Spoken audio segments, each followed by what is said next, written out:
السلام عليكم. تعالوا بقى يا حلوين نعمل مع بعض بسكوت التمر الاقتصادي. مكونات بسيطة ان شاء الله هتكون موجودة عندك، وفي نفس الوقت هتطلعي كمية حلوة قوي. لو انتي بقى بتشتريه من بره لا بقى ما عادش هتشتريه، وهتعملي كمية كبيرة قوي هتعجبك وهتعجب الاولاد، وهيكون احسن وانضف واروع بكتير من اللي احنا بنشتريه من بره. يكفي بس ان انتي اللي عاملاه لاولادك او ان انتي اللي عاملاه في بيتك بمكونات انتي واثقة من نظافتها وواثقة انتي ضايفه له ايه. وكمان البسكوتة هتطلع دايبة معاكي، ومعجون التمر او العجوة من جوه مخلي البسكوتة مش قادرة اقول لكم كده بتفور، مش بسكوت هتدوب في البق. اول حاجة معايا هنا كوبايتين من الدقيق، هضيف عليهم معلقتين كبار من اللبن البودر او الحليب البودر يعني، ومعلقة كبيرة من النشا، ونص معلقة من البيكنج باودر او معلقة صغيرة من البيكنج باودر، ورشة بسيطة من الملح. وهقلب المكونات بتاعتي لحد ما يختلط الدقيق مع كل المكونات اللي احنا ضفناها. هنيجي بقى هنا هضيف نص كوباية من السكر البودر، وهضيف عليها نص كوباية من المادة الدهنية. المادة الدهنية دي بقى شكليها زي ما تحبي، حباها تكون كلها زيت هيكون معاكي مقرمش شوية، حابة تضيفي زيت وسمنة تمام، زيت وزبدة براحتك. فانا هنا ضفت ربع كوباية من السمنة البلدي وربع كوباية من الزيت. طبعا كل ما نوع السمنة اللي انت ضفتيها او الزبدة بيكون اعلى كل ما طعم البسكوت هيفرق معاكي. هنقلبهم كويس لحد لون الخليط ما يكون معايا ابيض فاتح خالص. طبعا الخطوة دي تقدري تعمليها في الخلاط وتقدري تعمليها بمضرب اليدوي ومضرب الكهربائي، بس انا بسهل عليكم وبتطلع نفس النتيجة، مش بيحتاج معانا وقت. هتقدري اصلا تسميه بسكوت ال10 دقايق، مش هياخد معاكي وقت. شايفين لون الخليط فتح معايا خالص وبقى كريمي كده. ضفت عليه بيضة واحدة، والبيضة طبعا تكون في حرارة المطبخ ما تكونش من التلاجة، وضفت عليها معلقة صغيرة من الفانيليا. هقلبهم. هنا مش بقلب كتير، يدوب بس يمتزجوا مع بعض، وبعدين ننزل بخليط الدقيق بتاعنا. بعد بقى ما بضيف كل كمية الدقيق، انا هنا يدوب بلم العجينة، انا مش بعجن البسكوت ما بيتعجنش. هنحاول نلمها كده الاول بس ونخلط كل المكونات بالمعلقة، وبعد كده هستخدم بقى ايديا وهلم كل خليط البسكوت بتاعي. هتحسيها في الاول كده مفرولة لان لسه المكونات ما اختلطتش كويس، لكن بعد كده هتلميها وهتلاقيها اتلمت معاكي على شكل عجينة طرية، في نفس الوقت مش بتلزق زي ما انتوا شايفين بالشكل ده كده. هسيبها بقى ترتاح حوالي ربع ساعة لحد ما نكون عملنا خليط التمر او العجوة اللي احنا هنحشي بيها.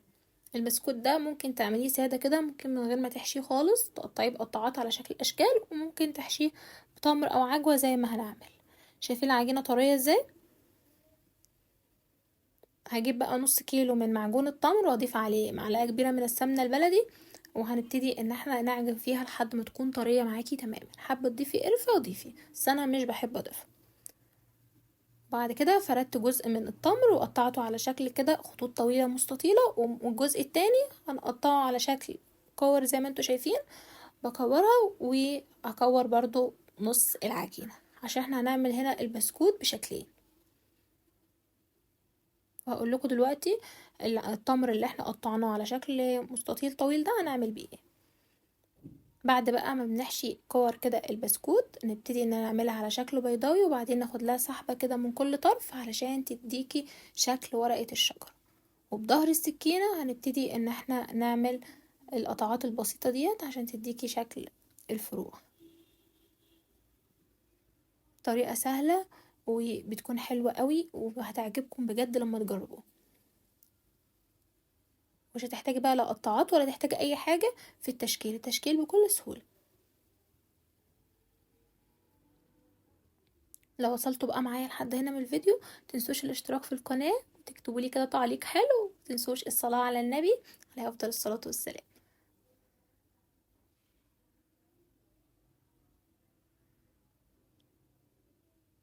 حابة بقى تشكليه بأي شكل تحبيه، انا هقولك هنا على طريقتين من التشكيل وانتي ابدعي بقى واعملي الشكل اللي تحبيه.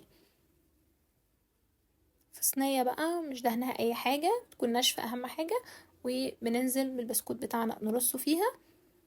وبكون في الوقت طبعا مسخنة الفرن وبدخله على رف اوسط، مش بشغل الشواية، بس اخر 5 دقايق بنشغل الشواية عشان ياخد معانا لون ذهبي كده حلو.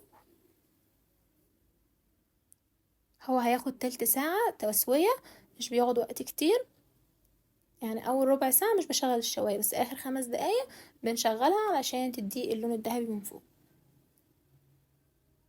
هنيجي بقى للجزء اللي قلتلكوا قطعنا معجون التمر ليه. بنفرد جزء من العجينة على شكل مستطيل، وبعدين نضيف في النص كده التمر وبنقفل عليه، وخلي المكان اللي انتي قفلتي منه يكون هو اللي تحت زي ما انتوا شايفين بالشكل ده كده. بالشوكة بنبتدي نعمل خط طويل، وده الشكل المعتاد اللي احنا متعودين عليه لما بنجيب بسكوت التمر.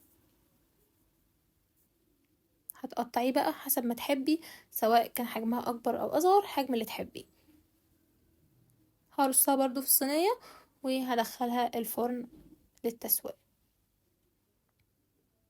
طريقتين التشكيل ما اختلفوش في الطعم نفس الطعم، بس بسكوت اللي احنا عملناه على شكل ورقة الشجرة ده بيكون العجوة فيه اكتر، وبيكون طعم العجوة افضل من ناحية الكمية، يعني احنا حاطين كمية كتيرة فهتحسيها اكتر من البسكوت اللي احنا عاملينه بالتقطيعات التانية.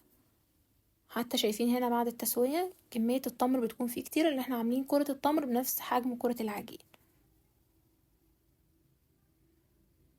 هتقدري بقى تحتفظي بيه في علبة تلاجة عندك، بس اهم حاجة يكون بارد تماما، والعلبة تكون محكمة الغلق، وعلى بقى رخامة المطبخ في اي مكان بس يكون بعيد عن الهواء عشان ما يرطبش معاكي، وهيكون بجد حلو قوي ومناسب للاطفال،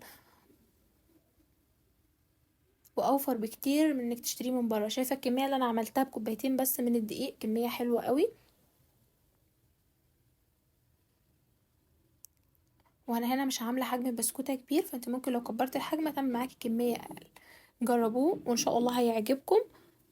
والجزء التاني اللي انا شكلته معاكم بالطريقه المعتاده للبسكوت ده طلعت حلوه برضو، والطعم بتاعها خطير. يلا بقى مستنيه ايه؟ قومي حضري مكوناتك واعملي احلى بسكوت بالتمر ممكن تجربيه في حياتك، وهيطلع بيدوب كده كأنك بتاكلي بيتفور، انت مش بتاكلي بسكوت. وكمية التمر حلوة قوي، مجرد ضغط على البسكوت بيدوب معاكي. وبألف هنا على صحة كل اللي هيجربه، واسيبكم في رعاية الله وحفظه.